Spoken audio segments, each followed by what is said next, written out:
Good evening, everyone. I'll call the City Council to order at 8 o'clock on Monday evening, March 10th, 2025. This meeting is being recorded. Please join me in the Pledge of Allegiance. Pledge allegiance to the flag of the United States of America and to the republic for which it stands, one nation, under God, indivisible, with liberty and justice for all. Thank you. We have 15 items on this evening's agenda, and I will ask the city clerk to please read agenda item number 1. Minutes of the City Council meeting, February 24th, 2025. Councilor Brown. Thank you, Mr. President. Move to accept and place on file the minutes. Motion made and second to accept and place on file the minutes. Any discussion on the motion? Seeing none, all those in favor? Opposed? The meeting minutes are filed. The vote is 10-0. Agenda item number 2. Now is the time for the public hearing on the application for special permit from Attorney Brian Falk on behalf of GR Development LLC, DBA Washfield Car Wash, for a proposed new state-of-the-art car wash to be located at 223 East Main Street, the former Bank of America location. Order number 25-100, 9369. Okay, this public hearing will be taken up in 4 stages. First, with the public speaking in favor, starting with the applicant. Second, questions from the public. Third, public speaking in opposition. And fourth, questions from the city councilors. And I'll remind folks there's a 3-minute speaking limit when you are presenting to the council.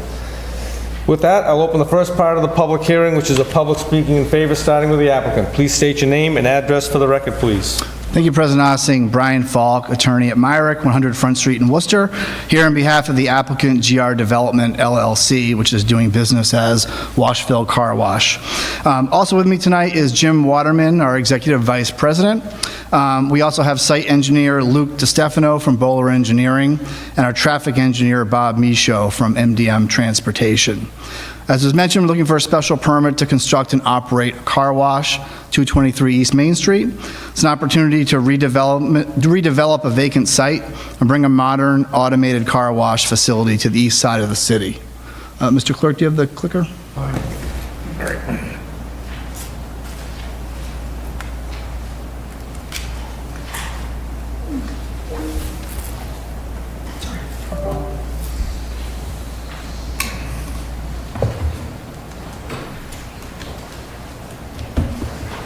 Getting our presentation loaded. Go back to there.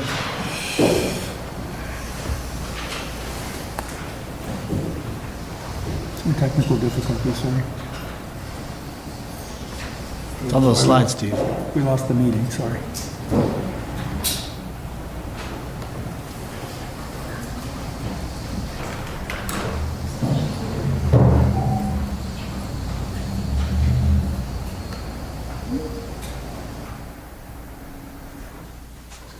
Who's that handsome devil?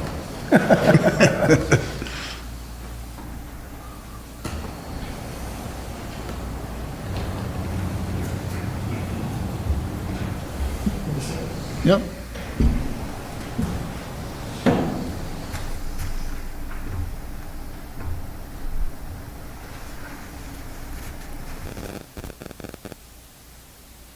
All right, thank you very much.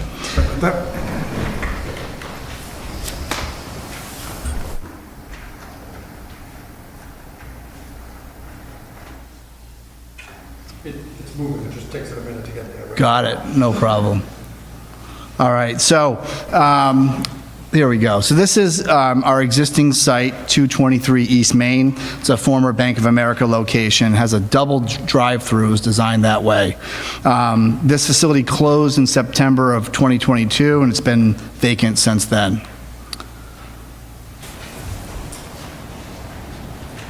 Going through, a little slow. A little slow. That's all right. 223 East Main Street is in a fairly retail section of East Main Street. You may be familiar. We have the Savers and Market 32 Plaza across the street, and our site is located between Papagino's and Midas facility. See, I'm seeing the move through on your screen, Steve, but not on the big screen. It's not moving on the screen. All right, well, we'll go through.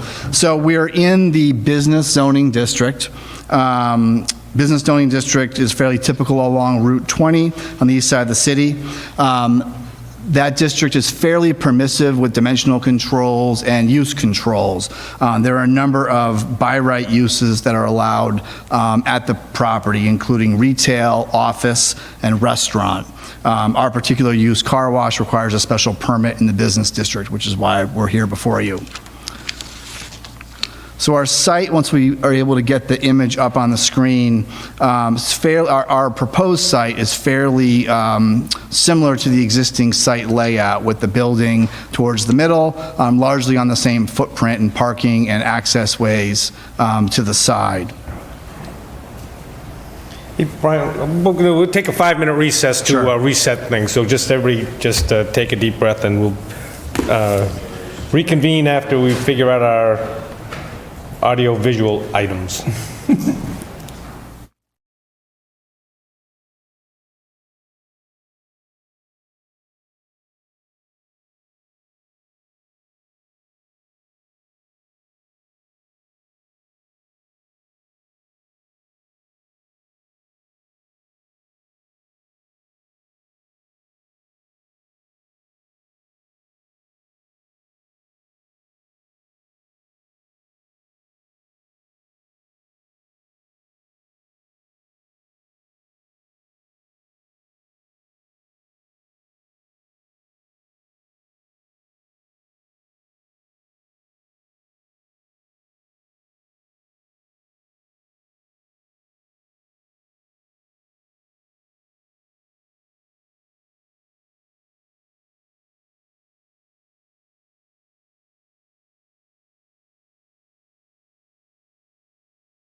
City Council back into session at 8:10.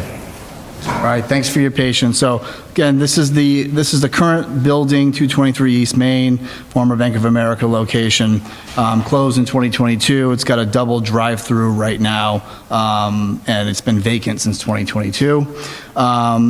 This is our aerial, our property highlighted in yellow there. As I mentioned, it's a fairly typical retail strip on the east side of the city. We've got Market 32 and Savers across the street. We're next to a Midas, and I'm reminded former Papagino's location. But fairly standard along that stretch of Route 20, this type of size lot and retail service type of location. We are in the business district. We need a special permit. A number of other uses in the business district at this location could go in as of right. We need a special permit. Next slide is going to show you a comparison between the current layout and the proposed layout. As I mentioned, we're fairly similar footprint. Our building's towards the middle, as is the current building, with parking and access along the sides. We'll have 15 parking spaces, which is required by zoning. The site currently has a no left turn restriction, so when you're going to leave, there's a sign telling you no left turn. We're prepared to keep that restriction, and Bob Michaud, when he talks to you a little bit about the traffic analysis, will explain how that will work.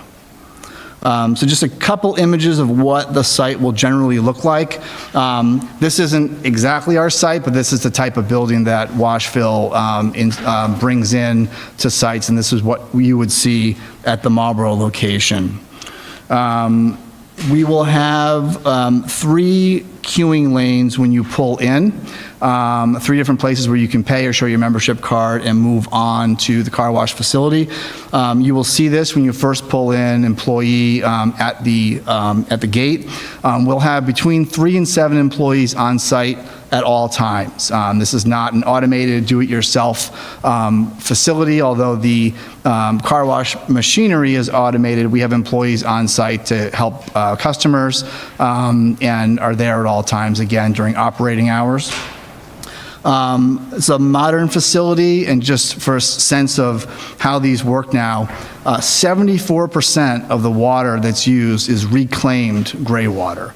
In a typical cycle, a little less than right around a quarter of the water will be new water brought in from the city system. 74% is recycled, reclaimed on site, which is fairly high by industry standards. With the site layout up on the screen, I'm going to turn now to Luke DiStefano from Bowler, just to sort of walk you through the site design. Luke?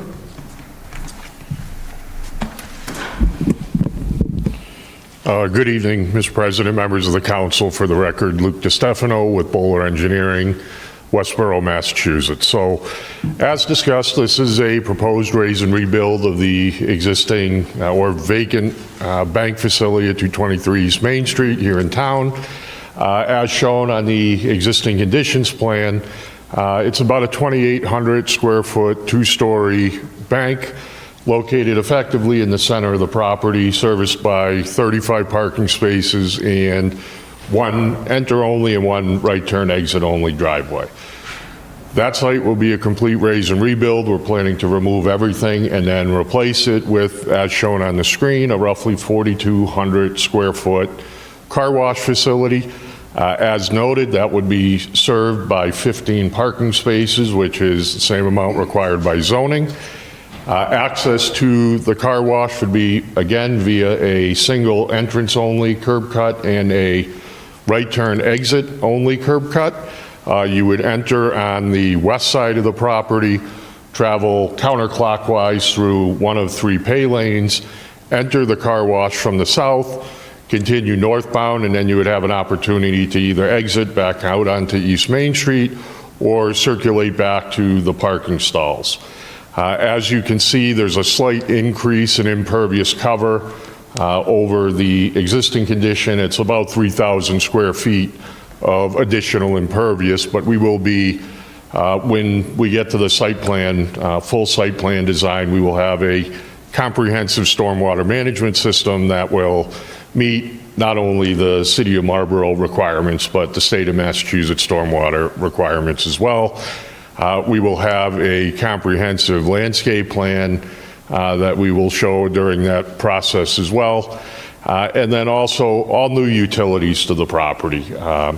And lighting, when we get to the site plan review, will also be state-of-the-art and designed to put light where we want it, which is in parking areas, drive aisles, et cetera, but will result in no light trespass onto abutting properties and/or abutting rights-of-way. And with that, I'm going to turn it over to Bob to speak a little bit about traffic.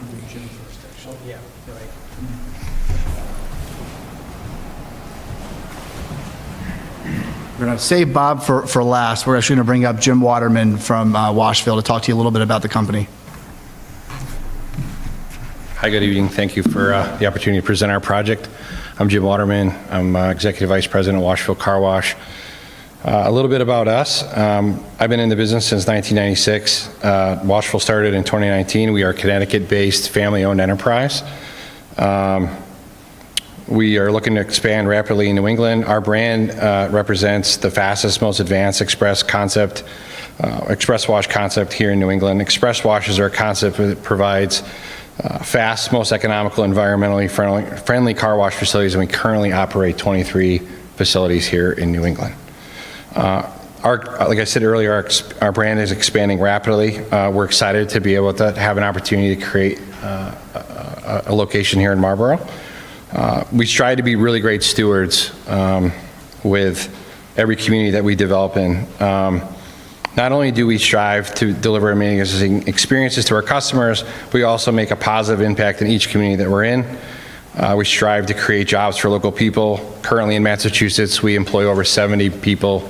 I live in Massachusetts. I'm a Tingsboro resident, and many of my employees live local, Worcester, Marlborough.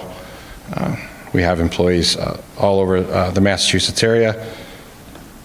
We also have an impressive track record for giving back. So in our New York locations, we're the largest contributor to Mothers Against Drunk Driving.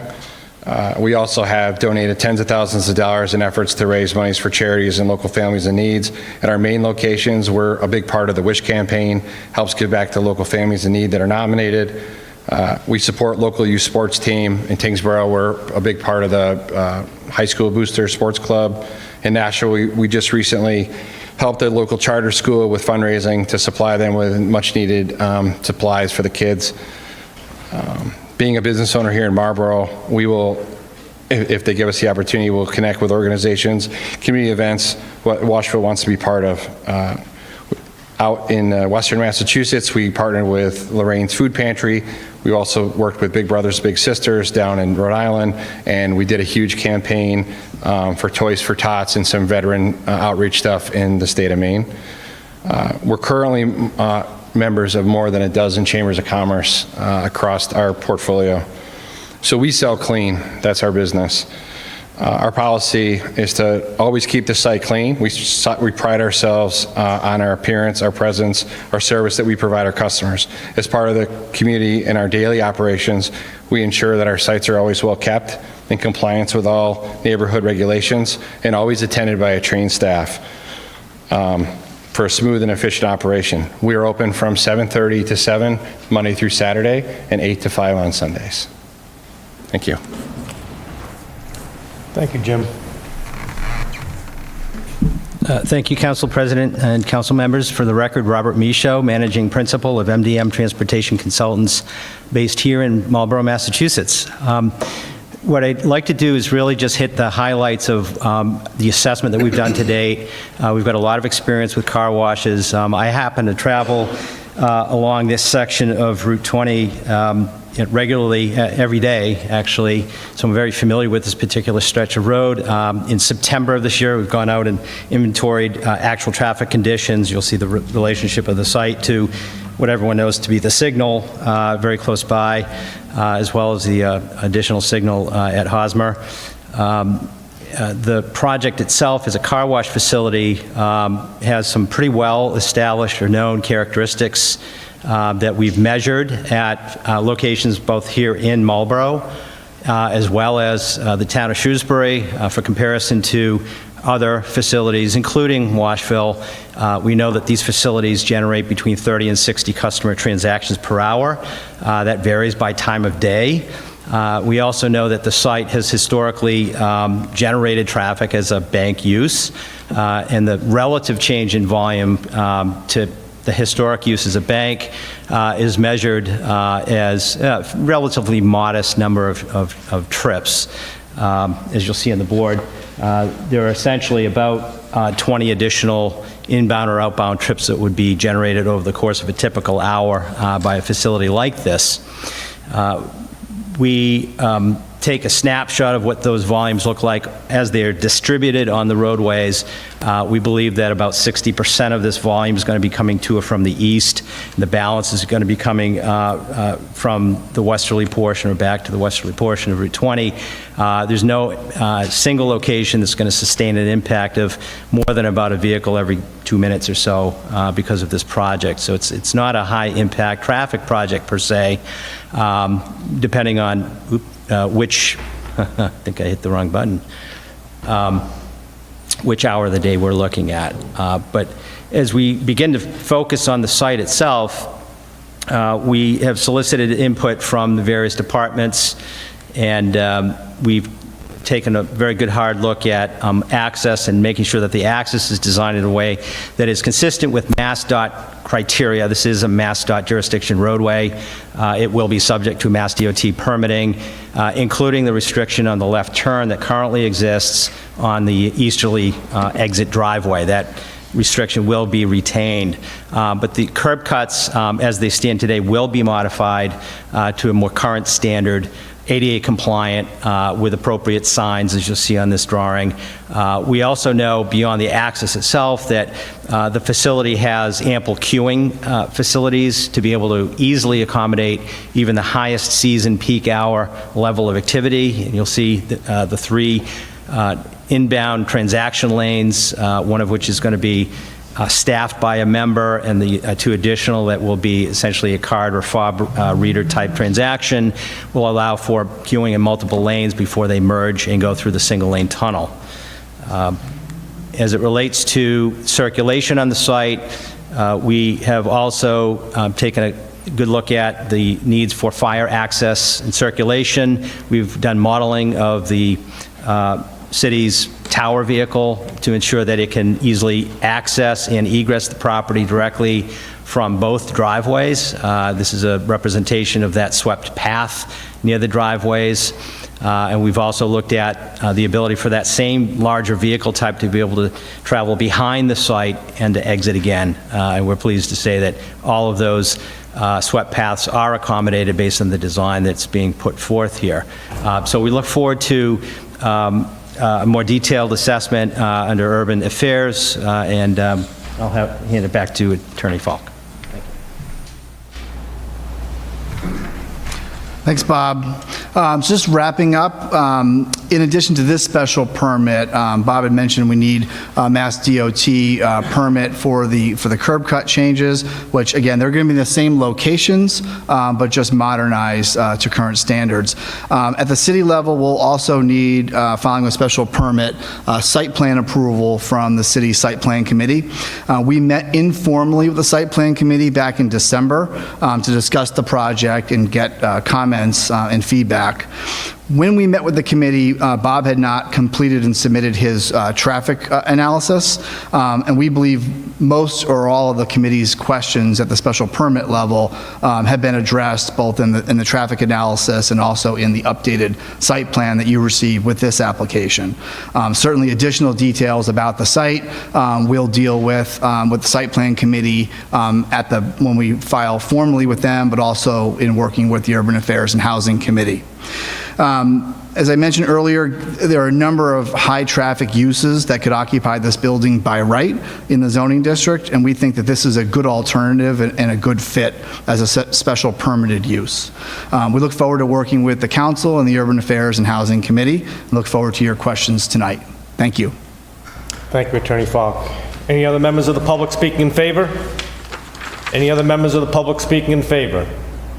Any other members of the public speaking in favor? Hearing none, I close that portion of the public hearing. Questions from the public? Any questions from the public? Questions from, please come to the microphone, state your name and address for the record, please.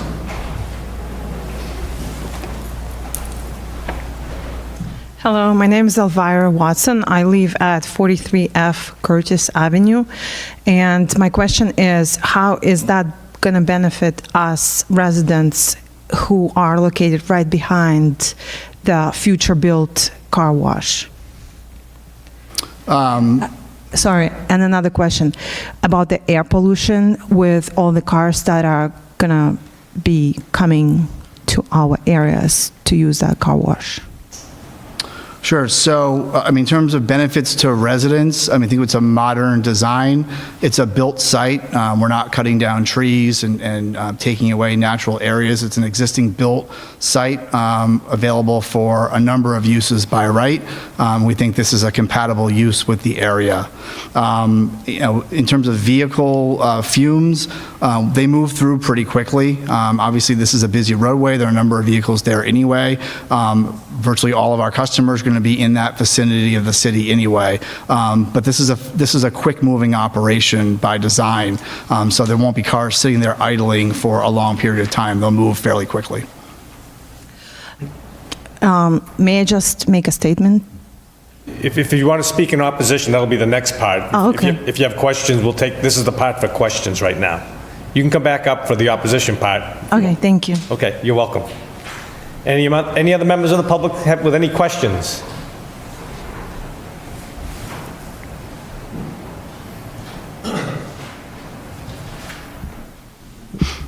My name's Pete Sharon, live at 95 Lakeshore Drive, Marlborough. You had mentioned in your presentation that there's 30 to 60 transactions per hour that would occur at this car wash. Is that, did I hear that right? That's the average, yes. Yeah. And how is that, how many cars can come out of the car wash and be in line before they have to get onto the street? Sure. Bob? I'm going to have Bob Michaud address that. Thanks. Yes, thank you. So as you're exiting the wash, you'll come to what is essentially an on-site T intersection, and you can either make a left or a right. If you want to go back to the pump or the vacuum stations, you can make a right and another right, or you can proceed directly to the right turn only exit driveway. The approximate number of cars between the stop position on the exit driveway and the exit to the tunnel is about 5 vehicle lengths, which is far more than many or most, if not all, of the other facilities in Marlborough. And we've got a lot of experience with facilities that have even less queuing area than that, so it should be sufficient to accommodate the needs of the wash. Because having lived here, even when that was a bank, when people wanted to get out, there weren't too many gracious people all the time allowing, because the light changes so fast, and I'm just wondering how many would back up, and then you got to stop the car wash to get the people out of the 5. 5 is a lot, because the car washes I frequent have like 2 or 3 max. Mm-hmm. Yeah, the car wash itself can actually process up to 130 vehicles an hour.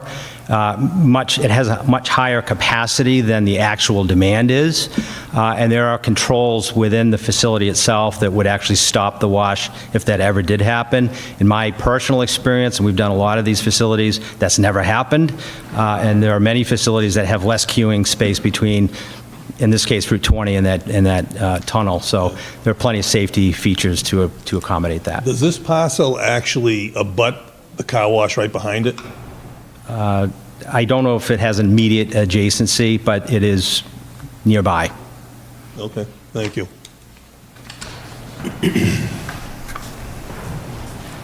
Hi, thank you for having me.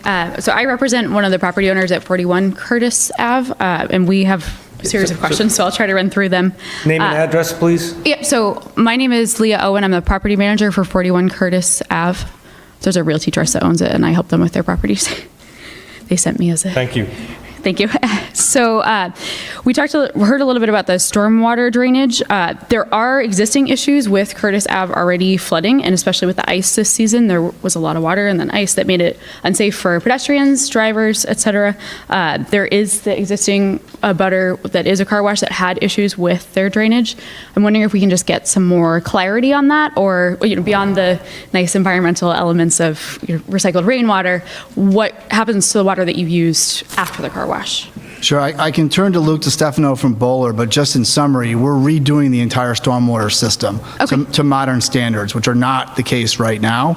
I can't speak to the other property that you mentioned, but this particular site will have a complete overhaul to modern stormwater standards. Thank you.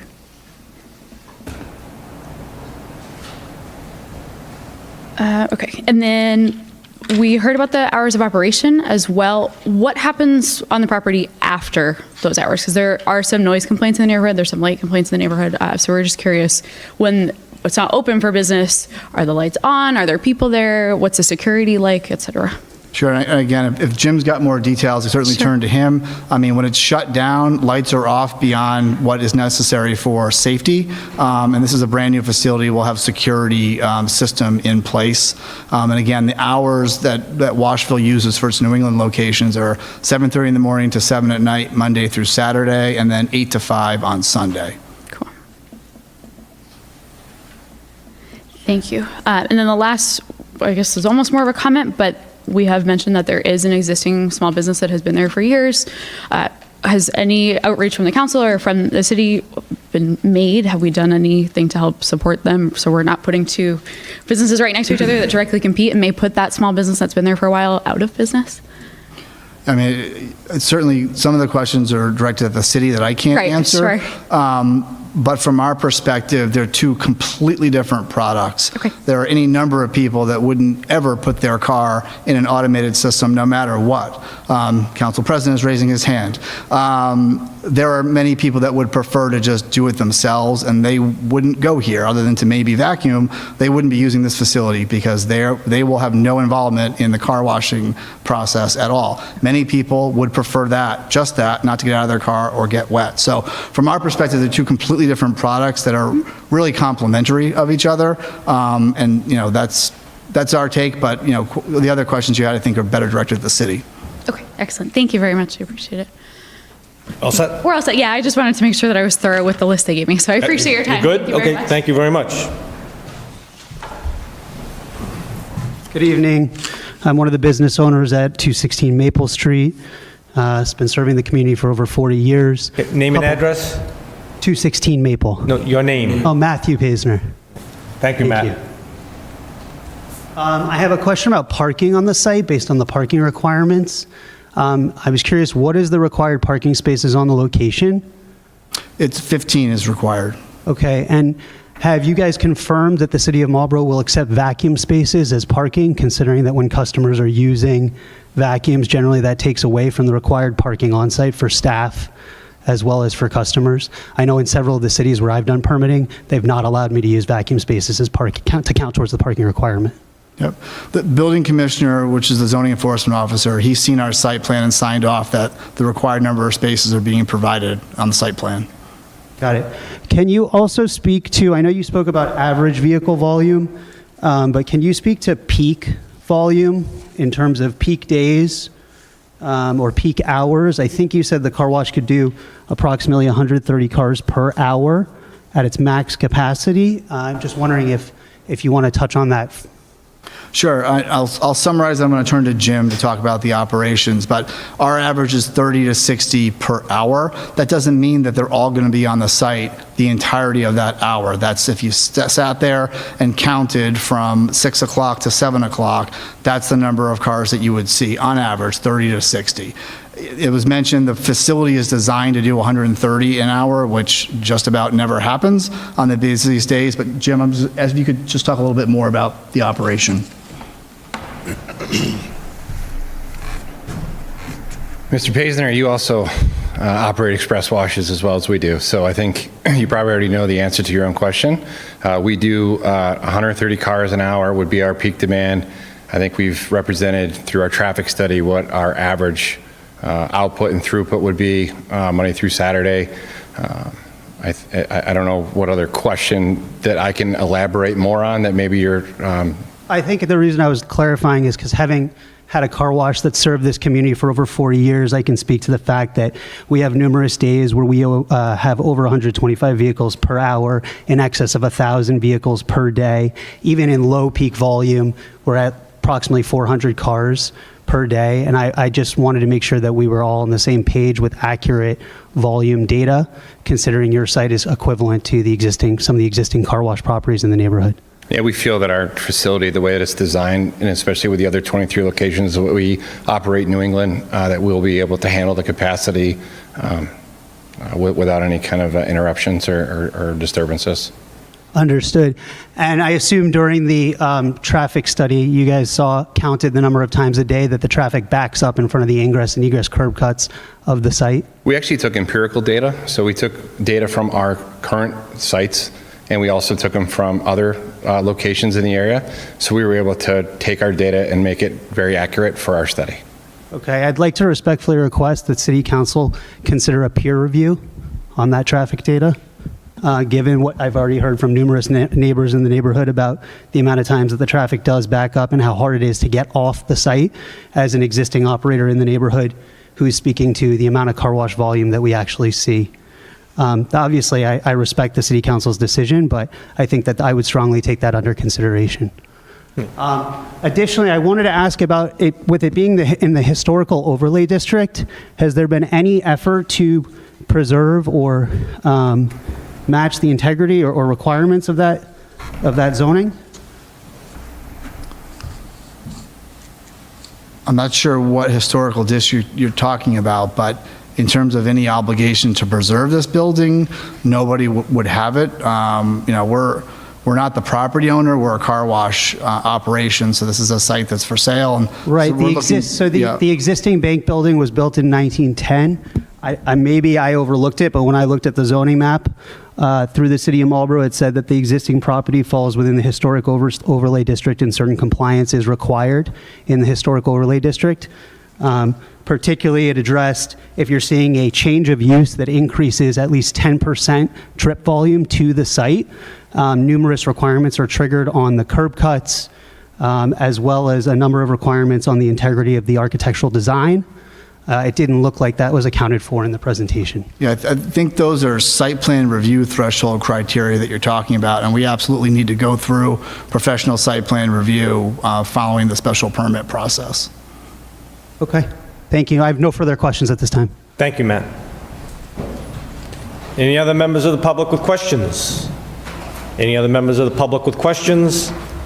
Any other members of the public with questions? Hearing none, I close that portion of the public hearing. Public speaking in opposition.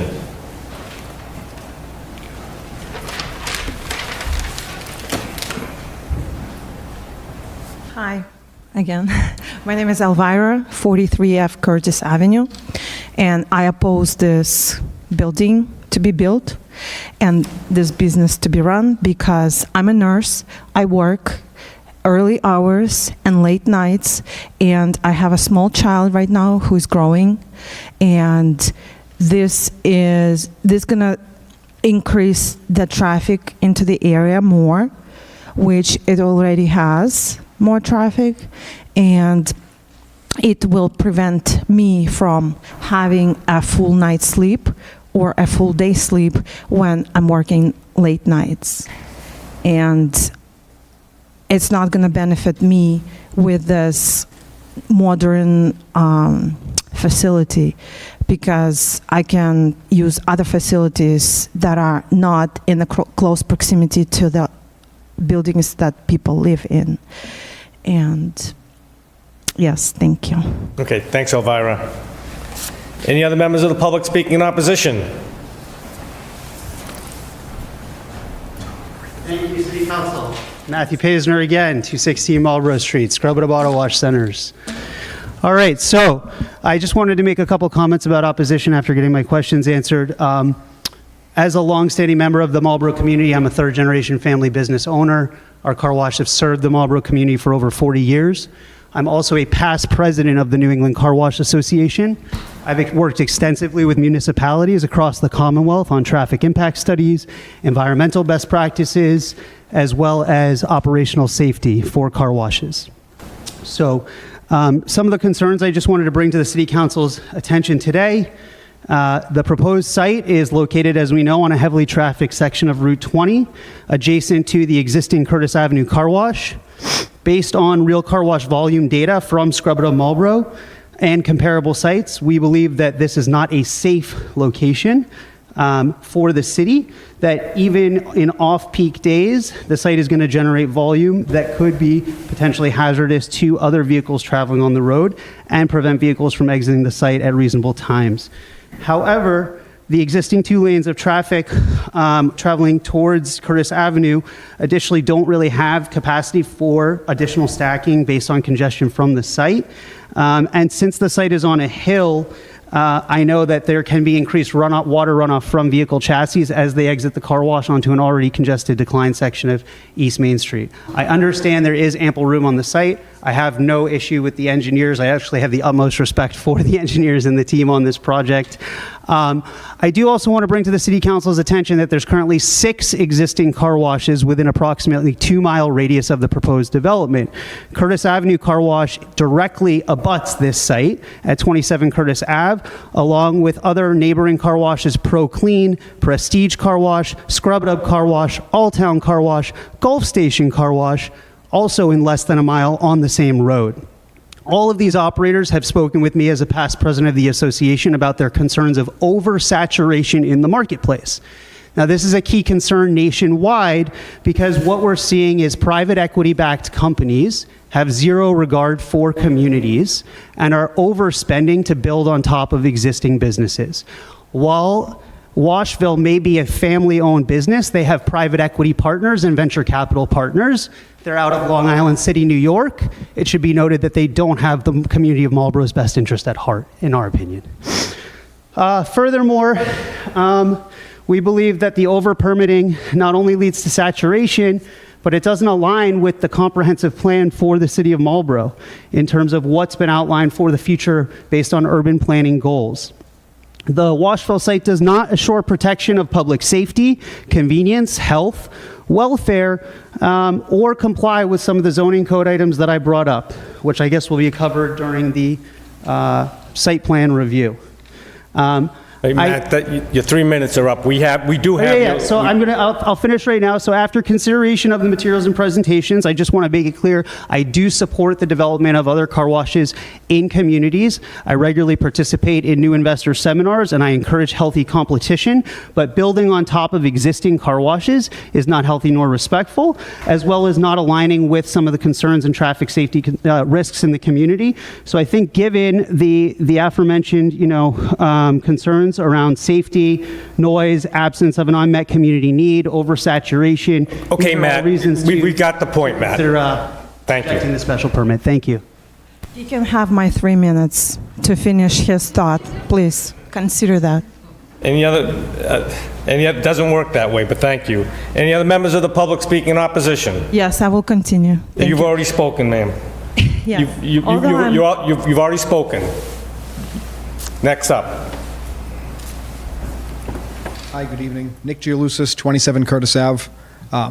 Myself and a couple of my partners are here this evening. I just wanted to formally express our concern and the fact that we do not support this project in any capacity, simply because I think it's incredibly obvious that, as Matt had mentioned previously, that this site, it doesn't quite literally touch ours. There's about 10 feet between property lines. But I guess we consider ourselves a direct abutter. I think even more concerning, we were never notified about this. We were actually found out about this sort of special permit application just going through our own site review process, which we were trying to improve an already existing site. We were very excited about it, and this is honestly very disheartening. We did a lot of research on Washville, and a lot of what Matt had mentioned in his comments was true. It's private equity. I mean, so here are a couple of guys, and I don't want to cry, poor me, but a couple of guys scrape together some cash, buy a car wash. We want to be members of the community, create a legacy. This is our retirement plan. again, be integrated members of the community. We bought a long-standing wash from a gentleman we have a long-standing relationship with who still owns property that directly abuts us. We have a great relationship. We wanted to maintain that. Everything about our thought process was to improve the site, to basically extend the life of what would be considered a landmark. It's been around for 50 some odd years. And so to just have someone come in and overpay and overbuild and just have all this private equity backed money to try to squash the little guy is incredibly concerning. And then again, to that point that Matt made about oversaturation, I know I'm repeating a couple of these points, but I think they're very critical that you take into consideration. There's already a couple of washes, 6 or 7 washes in town within a 2-mile radius. And again, I'm a licensed general contractor. I'm a developer by trade. So I completely understand the need for development. However, I would never put my business directly next to someone else's. If this project was 2-3 miles down the road, 5 miles down the road, I'd probably be up here saying, hey, you know what, you should probably grant this because that kind of diversification is great for a city or a town. In this particular instance, it seems very predatory. It seems like they saw an opportunity to say, hey, this kind of dilapidated wash, if we can get in there first and build a new state-of-the-art facility, we're going to bury those guys and just steal all their traffic.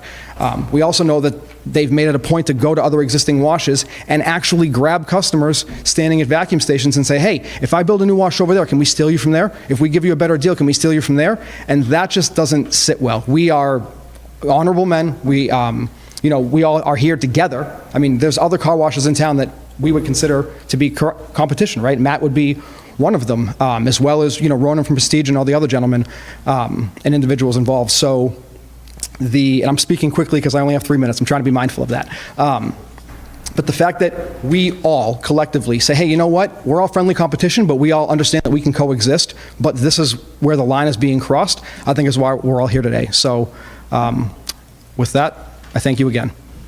Well done. 2 minutes, 55 seconds, Matt. Good job, Nick. Any other members of the public speak in opposition?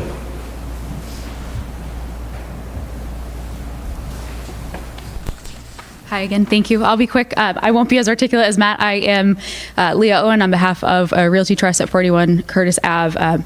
He was way more well prepared than me, so I just want to lend another voice, and we want to stand behind his comments and just echo that more members of the community stand with the 2 gentlemen that just spoke. And they, again, had much more data to support what they were saying than we did, but we appreciate that. We appreciate their research, and we want to stand with them as well. Thank you. Thanks, Theo. Any other members of the public speaking in opposition? Mr. President? No, you cannot. You've already spoken, ma'am. You're done. Mr. Clerk. I just wanted to note that we have received 5 letters in opposition to this as well. Any other members of the public speaking in opposition? Any other members of the public speaking in opposition? Evelina, I'll give you a minute to go if you want to say something else that we haven't already heard, please. Yes, I will speak about the noise.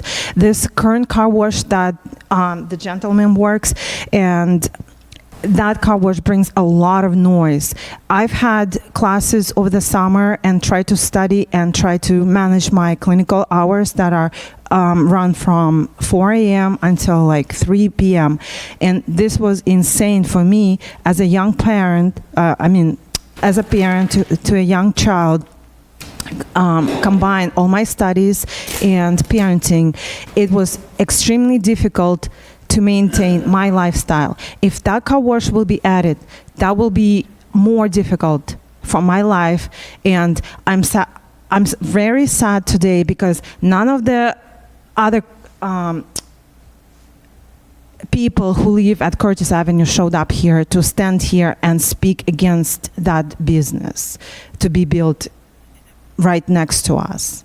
I'm really, really upset because this not gonna be, I'm gonna continue living here, and as long as this car wash, this car wash will make my life miserable. That's what I'm trying to say. About the noise, trash that is floating, and traffic, and my parents' also safety is concerned because we always walk to the store and walk back and to the park, and the traffic and the lights are very difficult to cross. Thank you. Okay, thank you. You all set with what you need? Any other members of the public speaking in opposition? Members of the public speaking in opposition? Any members of the public speaking in opposition? Hearing none, I close that portion of the public hearing. Comments from the city councilors? Comments from the city councilors? Councilor Ficillo. Thank you, Mr. President. Quick question for the applicant just regarding the parking spaces. I understand there's 15. I had a similar question to Matthew. Will all 15 include the vacuum or will only some? All 13 of the spaces along, if you're looking at the plan on the right side of the building, have vacuum facilities. They're not going to be all used for vacuums at all times, but they do have vacuum facilities. The two towards the front, just before you get to the queue, would not have vacuum facilities. Okay. Thank you. No, that's all I have for now. I will be at the Urban Affairs meeting, although I'm not a voting member of the Urban Affairs Committee. Ward 6 is directly across the street, so I'm going to, keep a very vested interest. And I appreciate Elvira, Peter, Leah, Matthew, and Nick for coming out today to ask some questions, and I'm sure we'll have some more at Urban Affairs. So, thank you, Mr. President. Thank you, Councilor Ficillo. Councilor Navin.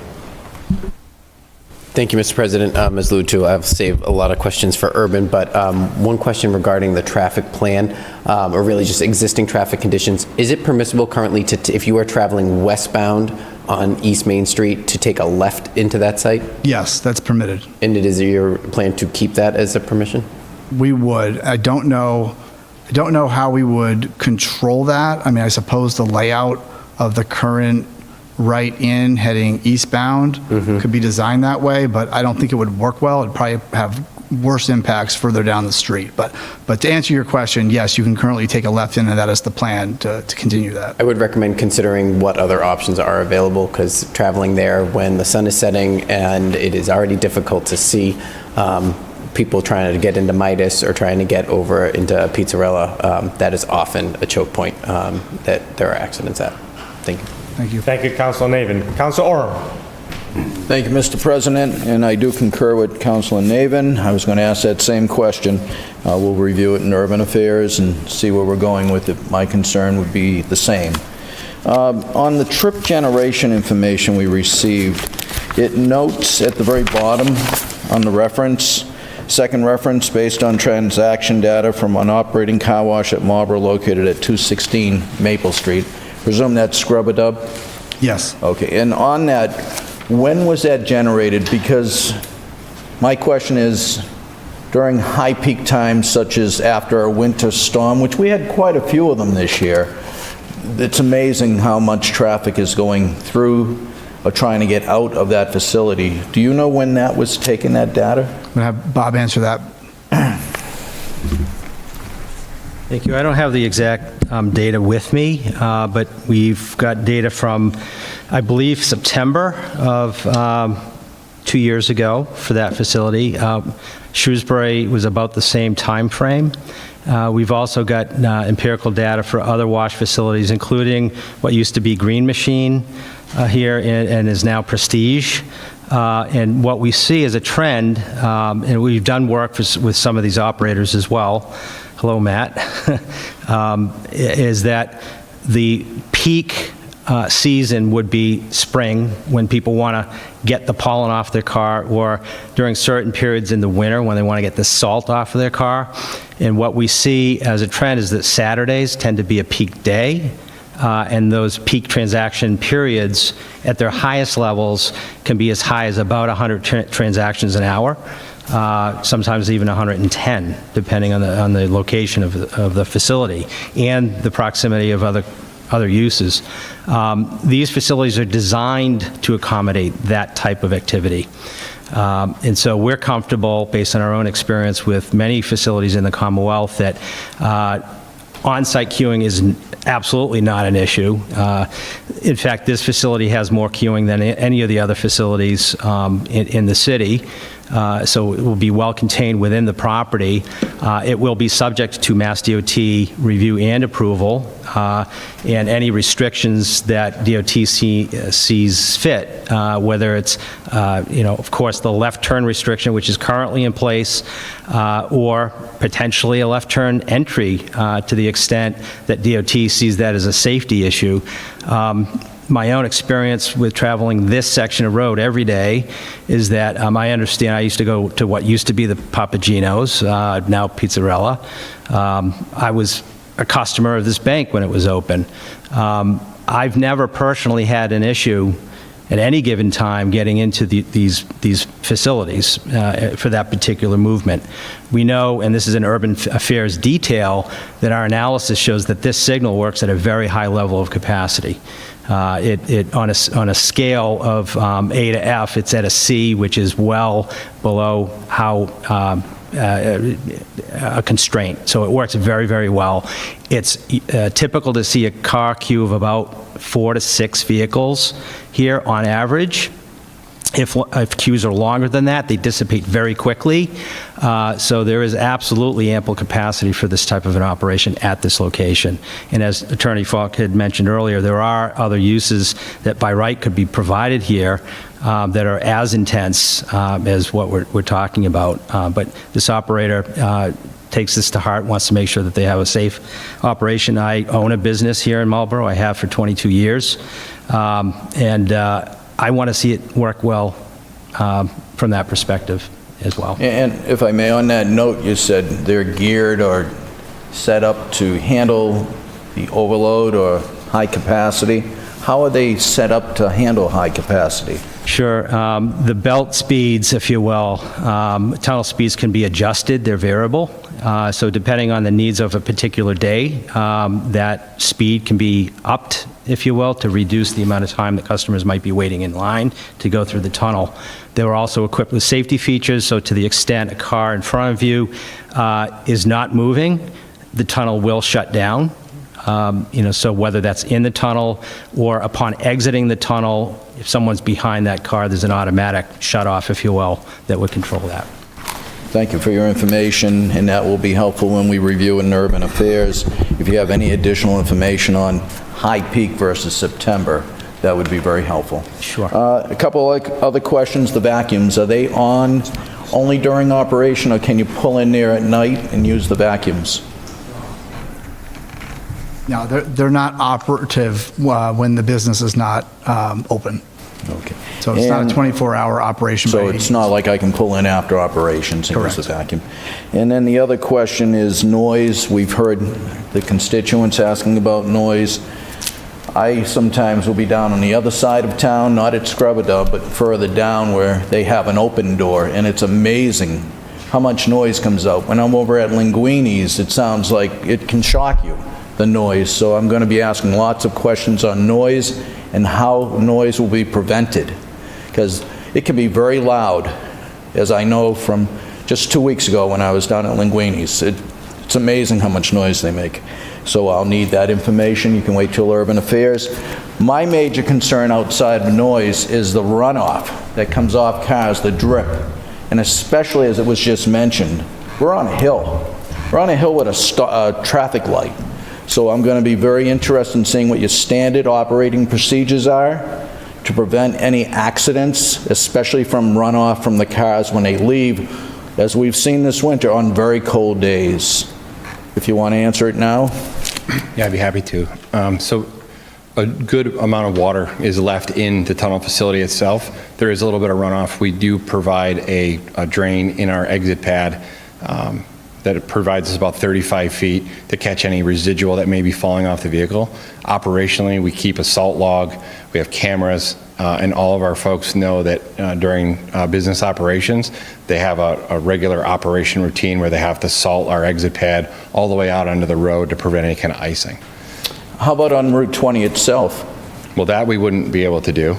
Okay, but we because we have such a large amount compared to the other facilities in the city of exit queuing, we're able to mitigate most of that water on our property and not onto it's compared to other operations. Well, in all honesty, at Scrub-a-Dub, I don't know if you'll be better than that, but some of their runoff does go out into the streets. I think they only have about a 2-car space between their exit, and we're closer to 5. Well, that's what the standard operating procedures and what can be done. Could you go out on that street if the state allows it?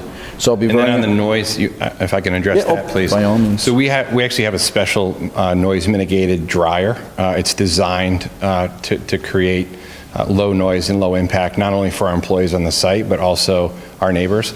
We've done sound studies and we've installed this at many of our facilities, and we'd be happy to provide data from those studies and even conduct one to prove out that our decibel ratings will be much below ordinance.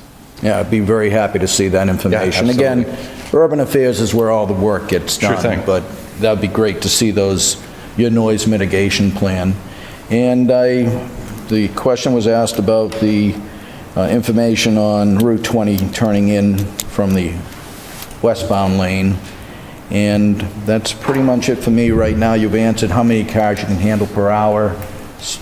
That was another question, and we'll see at Urban Affairs. I'm not a voting member on Urban Affairs, but I'll be there with my input, and I look forward to the information you offered tonight. Thank you. Thank you, Councilor Orm. Councilor Doucette. Thank you very much, Mr. President. Just got a couple of questions. Back to parking, though. You said there'd be 15 parking spaces, and how many were considered to be for some of the vacuum spaces are considered parking, right? They are, yes. Yeah, okay. Yep. Where are the employees supposed to park? How many parking spaces are left for employees? Let me put it that way. So we'll have 3 to 7 employees, 3 minimum, 7 on Saturday, the busiest day. So all of the parking spaces on the right side of the building, they have vacuum capacity. As I mentioned, they're not always going to be used for vacuums, but they do have vacuum capacity. The final 2 are right towards the top left of the screen before you get to the queue. Those do not have vacuum facilities. Okay. And the handicapped parking for vacuum is all the way to the very back. So if you're going to go through the tunnel to get yourself cleaned and then do the vacuum, and you need to use the handicap, you got to go all the way to the back to do it, right? Yeah, I mean, anyone who washes first and then goes to vacuum second is going to pull around to the right when they exit and use the vacuums there. There's also the option of going in and just using the vacuums. You'd pull in and just go right directly in front of where the exit to the facility is and go around to the vacuums. Then you can proceed and do your wash second if that's your preference. The handicap spaces are based on the best location for slope of the site and also proximity to the door, to the extent that folks who have an accessible plate need to use the door. That's the closest location. Okay. Also, how many cars can be in the tunnel at one time? Do you get that? We can accommodate 8 vehicles inside the tunnel facility itself at one time. Okay. And they're all at different stages of being cleaned? That's correct. At that case. Okay. Thank you. Thank you, Councilor Doucette. Councilor Vital. Thank you, Mr. President. Just 2 questions. Did you say you're a Connecticut-based company? That's right. Washville is based in Connecticut. There's not one of the car washes in the state of Connecticut. Jim can answer that one. That was curious to me as well. My answer would be in due time. Connecticut, from a real estate perspective, hasn't been as advantageous as other states. I think we would develop in Connecticut had the opportunity presented itself, which it hasn't yet. Okay, very good. And then the exit, is the exit going to be similar to what exists now? And It's going to be very similar to what exists now, but you'll see that there are lighter colored elements on this plan. Those are going to be scored concrete elements that would allow for a fire truck to be able to get into and leave the property. That can't happen today. So there's going to be an enhancement in the ability for emergency response if it's necessary. The orientation or the angle of driveways is slightly different than it is today. And the aprons where the sidewalk crosses over the driveways will be designed so that they're essentially a continuous sidewalk. So it really favors the the pedestrian. reason why I mention that is like you, that's my bank. And I would say I've seen dozens of customers leaving Bank of America and taking a left there, crossing 3 lanes, and I saw a pretty serious car accident there. So a sign saying that you can't turn left doesn't keep people from turning left. Yeah, I was wondering if that if that exit could be tilted more right, as we go into urban affairs. And we'll evaluate that.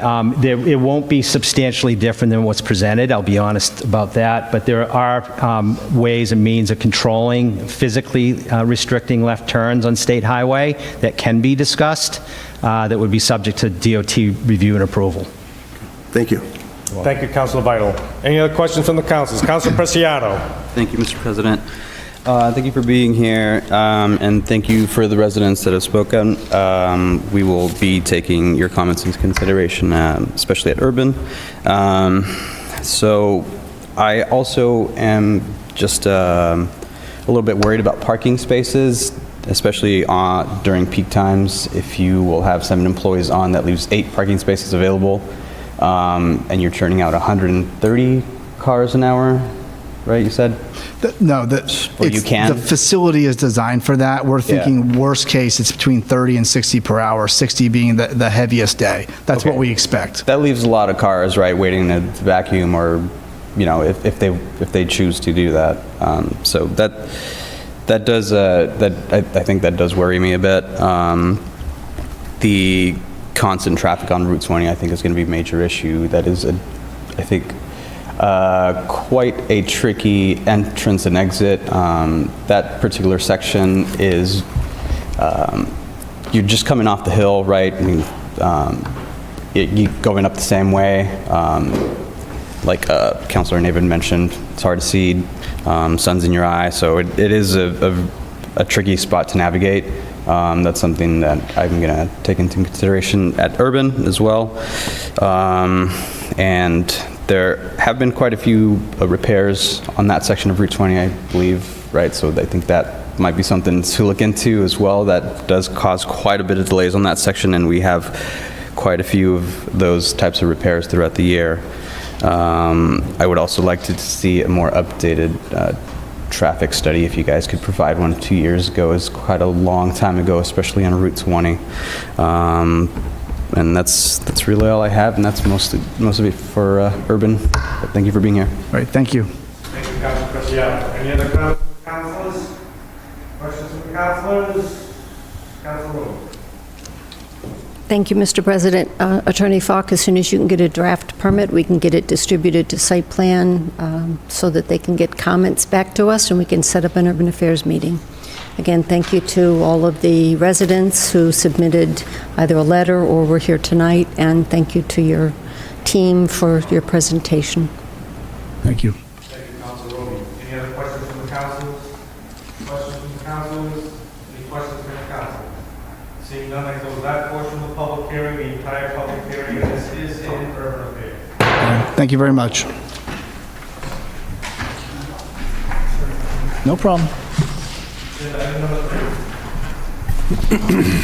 Now is the time for continued public hearing of the proposed zoning map amendment from Raimundo Neto, owner of 36 Jefferson Street, to rezone 36 Jefferson Street, identified as map 56, parcel 153, from residence B to neighborhood business district, order number 2425, 109330B. In addition, we have a communication, a request from Attorney James McMahon on behalf of Raimundo Neto to continue the public hearing to March 24th, 2025, to the March 24th, 2025 City Council meeting. Thank you, Mr. President. This was also on the Planning Board's agenda tonight. They have continued their public hearing, as much as I would prefer not to. I will move to continue this until March 24th. Motion made and seconded to continue the public hearing until March 24th. Any discussion on the motion? Seeing none, all those in favor? Opposed? The public hearing is continued until March 24th. The vote is 10-0. Agenda item number 4. Oops, sorry. 1 second, sir. Apologize. Communication from Councilor Preciado regarding proposed ordinance amendment to Chapter 250, Animals, to add a new section relating to rodents. Councilor Preciado. Thank you. Motion to refer to legal, please. Legislative and legal. Legislative, sorry. That's okay. Motion made and seconded to refer to the Legislative and Legal Committee. Any discussion on the motion? Seeing none, all those in favor? Opposed? It's going to Legislative and Legal. The vote is 10-0. Agenda item number 5. Communication from the mayor regarding grant acceptance in the amount of $24,974.04 from the Executive Office of Public Safety and Security and Department of Fire Services, awarded to the fire department to be used to purchase protective gear for city firefighters. Councilor Irish. Thank you, Mr. President. Motion to approve the grant, please. Motion's made and seconded to approve the grant. Is there any discussion on the motion? Seeing none, of those in favor? Opposed? The grant is approved, 10-0. Agenda item number 6. Communication from the mayor regarding proposed order on the naming of veteran city squares throughout the city. Councilor Navin. Thank you very much, Mr. President. Move to refer to the Veteran Services Committee. Motion's made and seconded to refer to the Veterans Committee. Any discussion on the motion? Seeing none, all those in favor? Opposed? It's going to the Veterans Committee. The vote is 10-0.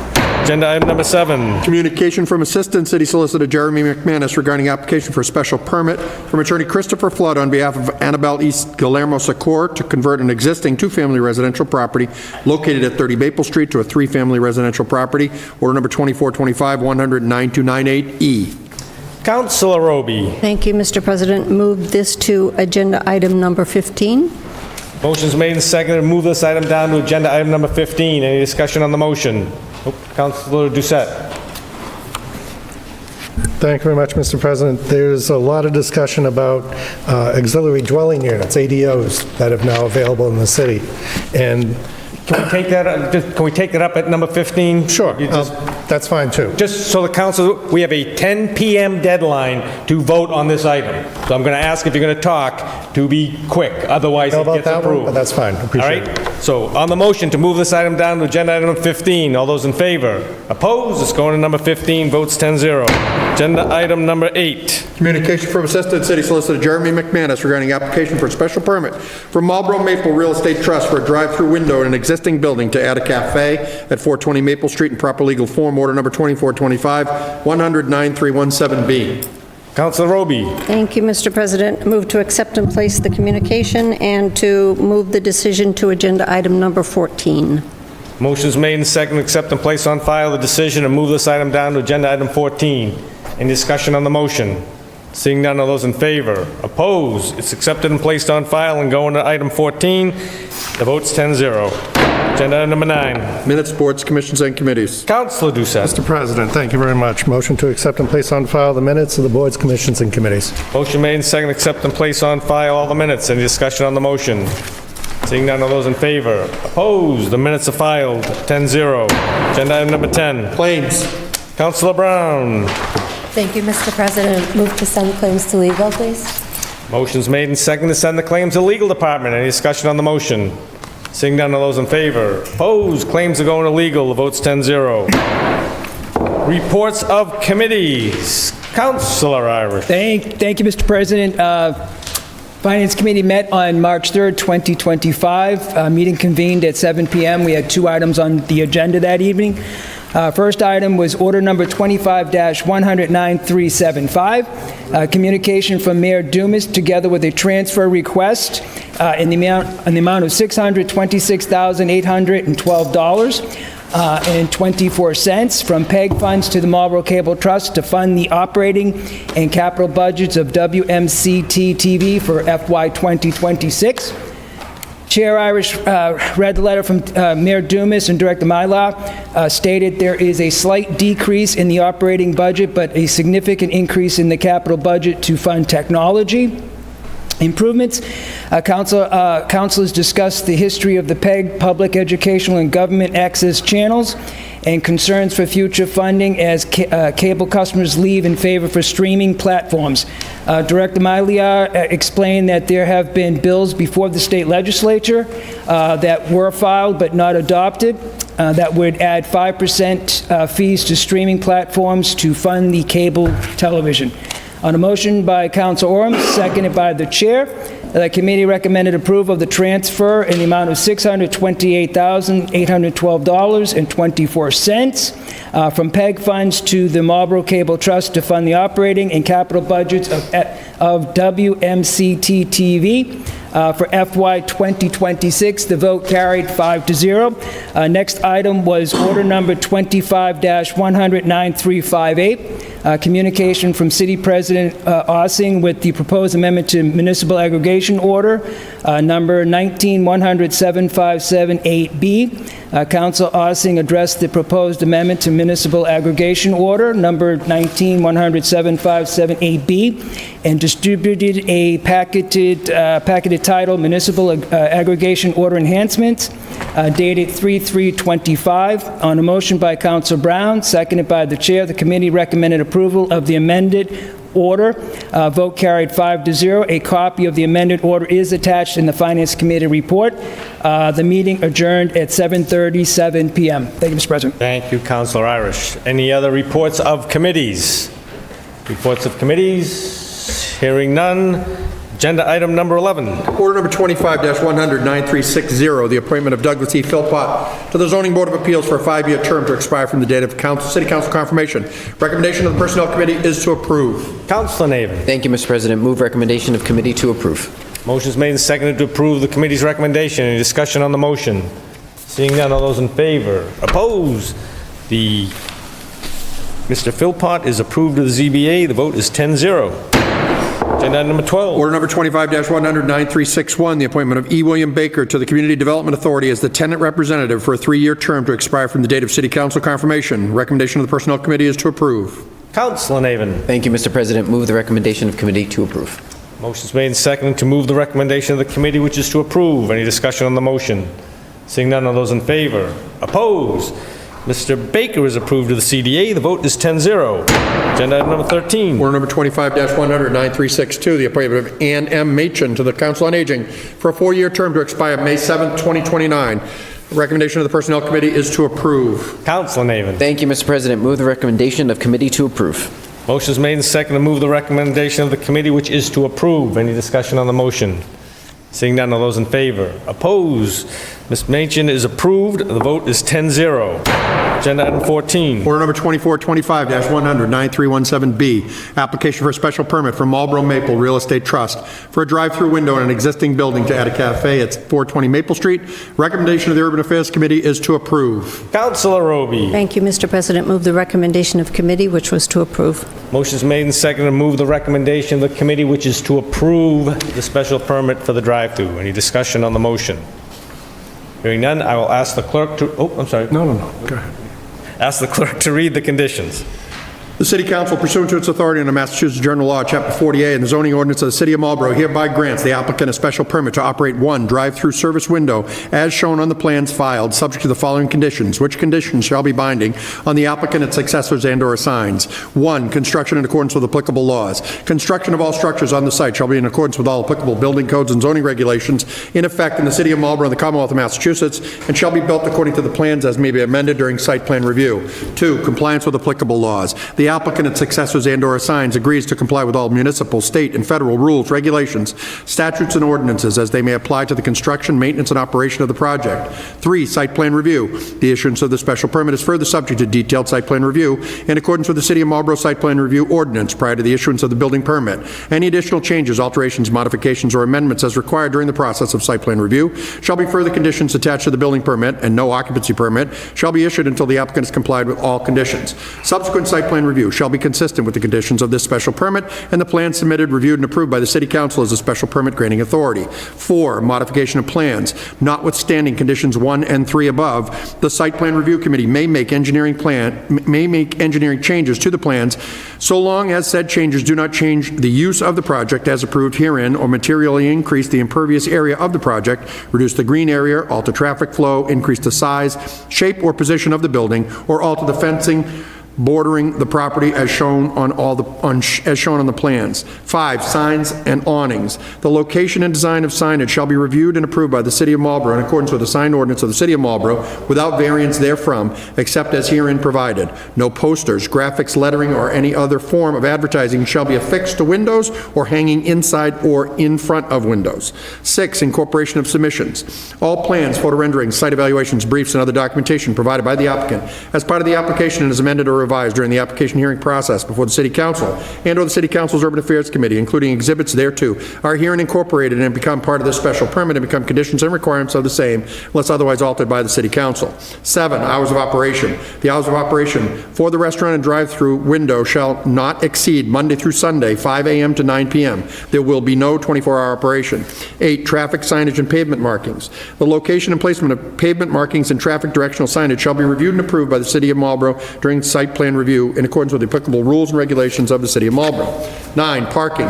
Parking areas shall be swept and maintained in good condition by the applicant, its successors, and/or assigns as necessary. The applicant, its successors, and/or assigns shall be responsible for providing, installing, and maintaining all signage and pavement markings shown on the plans as required by the Site Plan Review Committee. Such signage or marking shall meet the standards of the manual on uniform traffic control devices. 10, no overnight parking. There shall be no overnight parking at the site associated with the project.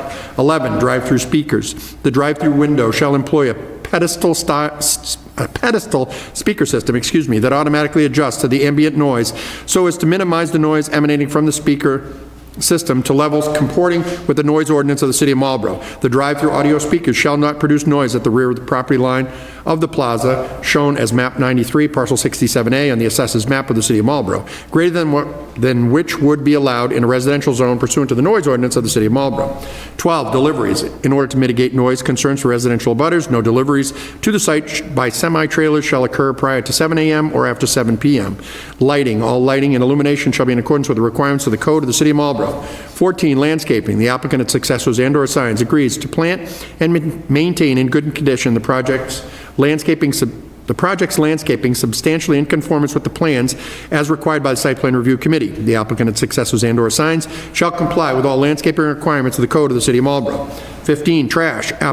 The applicant, its successors, and/or assigns agrees to keep dumpsters covered and to screen the project's trash area by constructing a dumpster enclosure of a design compatible with the building. The applicant, its successors, and/or assigns further agrees that the dumpster located at the site shall be covered. No trash pickup shall occur before 7 a.m. or after 7 p.m. 16, snow removal. The applicant, its successors, and/or assigns shall maintain and conduct snow storage and removal from the site and shall store or remove snow as necessary to provide for clear and safe traffic flow on the site. 17, the recording of decision. In accordance with the provisions of Massachusetts General Law, Chapter 48, Section 11, the applicant, its successors, and/or assigns at its expense shall record this special permit in the Middlesex South Registry of Deeds after the city clerk has certified that the 20-day period for appealing the special permit has elapsed with no appeal having been filed and before the applicant has applied to the building commissioner for a building permit. Upon recording, the applicant, its affiliates, successors, and/or assigns shall forthwith provide a copy of the recorded special permit to the city council office, the building department, and the city solicitor's office. Are you done? Yes, sir. Nice job, Mr. Clerk. Thank you. Now that you've all heard the conditions, any final comments or thoughts on the motion to approve the special permit for the drive-through at 420 Maple Street? A yes vote is to approve the special permit. I will ask the clerk to please call the roll. Councilor Brown. Yes. Councilor Ossing. Yes. Councilor Preciado. Yes. Councilor Landers is absent. Councilor Vital. Yes. Councilor Doucette. Yes. Councilor Navin. Yes. Councilor Irish. Yes. Councilor Oram. Yes. Councilor Roby. Yes. And Councilor Fucillo. Yes. 10 yeas, sir. 1 absent. The special permit for 420 Maple Street drive-through is approved by a vote of 10 in favor, none opposed. Agenda item 15. Order number 2425-100-9298E, application for special permit from attorney Christopher Flood on behalf of Annabelle E. Guillermo Secor to convert an existing 2-family residential property located at 30 Maple Street to a 3-family residential property. Recommendation of the Urban Affairs Committee is to approve as amended. At the February 24th, 2025 City Council meeting, this matter was postponed to the March 10th, 2025 City Council meeting. Councilor Roby. Thank you, Mr. President. Before I take this up, I would like to suspend the rules to accept 2 communications relative to this order. A motion to suspend the rules has been requested. All those in favor of suspension? Opposed? Suspension carries 10-0. So I would like to accept the communication from Attorney Flood dated March 7th, and then a communication to me from Attorney McManus dated March 7th also. I'm sorry, dated March 10th.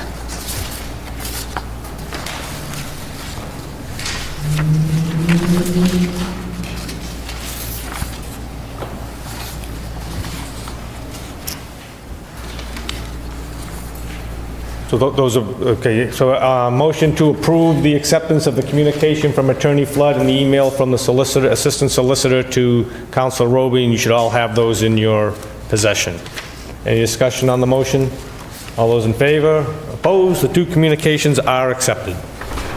Thank you. So the City Council has it before you the recommendation from Urban Affairs to approve the special permit application to convert an existing 2-family residential property to a three-family residential property. We also have the communication from our Assistant City Solicitor with his opinion that he is unable to certify the special permit in legal form with his reasons listed in the communication.